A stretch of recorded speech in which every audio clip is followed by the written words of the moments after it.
Si ditë vikendi kam sjellë diçka e cila e mbledh gjithë familjen, një recetë shumë të veçantë të flisë, e cila përgatitet me pallaqinka, bëhet shumë e shijshme. Besoj se kam ju pëlqyer receta, kur ta shihni videon në vazhdim.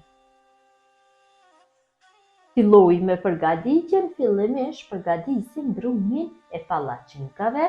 Në një enë të madhe shtojna 500 ml me qumësht, 2 vezë, një lugë e gjysmë të mesme me krip. Këto masa janë përshtatshme për 2 persona, nëse përgatitni për më shumë persona, vetëm se 2 fishoni apo 3 fishoni masat. Kësaj mase ja shtojmë dikon 15 ose 16 lugë gjelle me miell.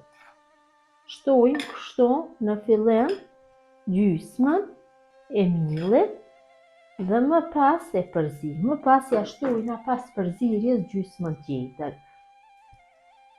Shumë e rëndësishme është që mielli mos ngelet topta. Kështu me një tel kuzhine apo me një mikser shumë shpejt të përzim masën. Kam përzier mirë masën. Tash ja shtojna dhe gjysmën tjetër të miellit. Ja kam shtu 8 lugë, tash ja shtoj dhe 8 lugë tjera.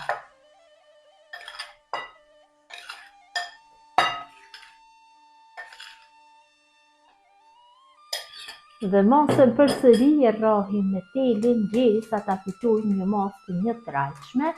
Siç e theka edhe më parë, shumë e rëndësishme është që mos ngelen mielli topta. Pasi kemi bërë përzierjen e brumit mirë, tash do bëjmë përgimin e pallaqinkave.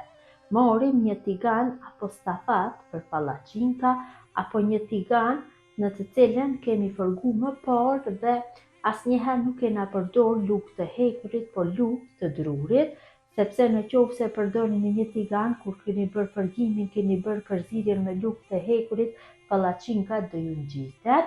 Tash marrim tiganin dhe kështu me një brush e lyjm me pak vaj, shumë pak vaj. Dhezim zjarrin dhe në temperaturë mesatare e nxejmë tiganin mirë. Tigani është nxehur mirë, tash kalojna brumin. Kështu një garuzhe jo e mbushur plot është mjaftueshëm për një pallaqinkë. E kalojmë dhe e përhapim kështu brumin në përgjithë sipërfaqen e tiganit dhe njëherë e përgojna nga njëra anë dhe më pas e kthejna në anën tjetër. Tash pallaqinkën e kthejmë nga ana tjetër dhe nga ana tjetër dhe e përgojna mirë dikon për 2-3 minuta.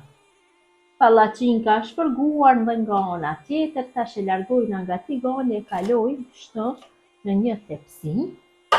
Tash e li tiganin para çdo përgimi që bëjmë pallaqinkën, para se ta hedhim brumin. Kështu në këtë mënyrë vazhdojmë tutje me përgimin e gjithë pallaqinkave. Vetëm se mundohem që ta përhapi kështu mirë brumin në sipërfaqet e tiganit.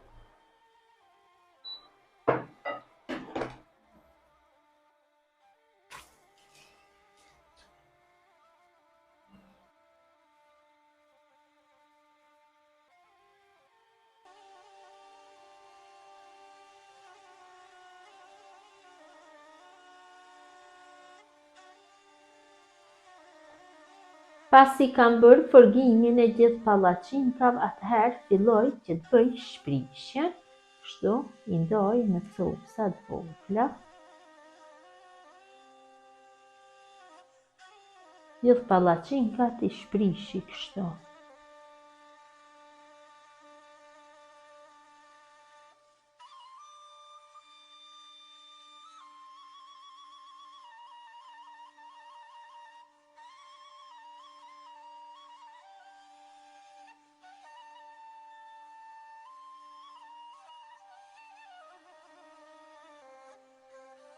Pasi gjalpi është shkrier plotësisht, ka fillu që të diqe, tash është gati të largohet nga zjarri.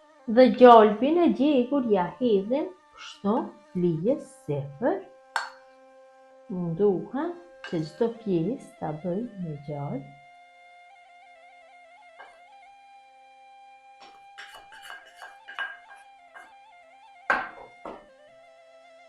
Me të lynë lope shumë e mirë do bëhet e përhapim kështu mirë e mirë, që gjalpit përhapet në përgjith lijë.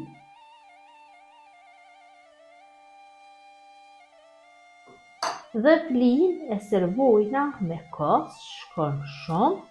Besoj si u ka pëlqyer motra dashura mënyra se si përgatis unë lijë me pallaçinka, ideale për mëngjese gjatë vikendeve apo dreka të shpejta ku mlidhet gjithë familja, gjithë ju që përgatisni në këtë mënyrë ju bëft mirë, ju faleminderit që ndani kohë vazhdimisht për recetat e mia.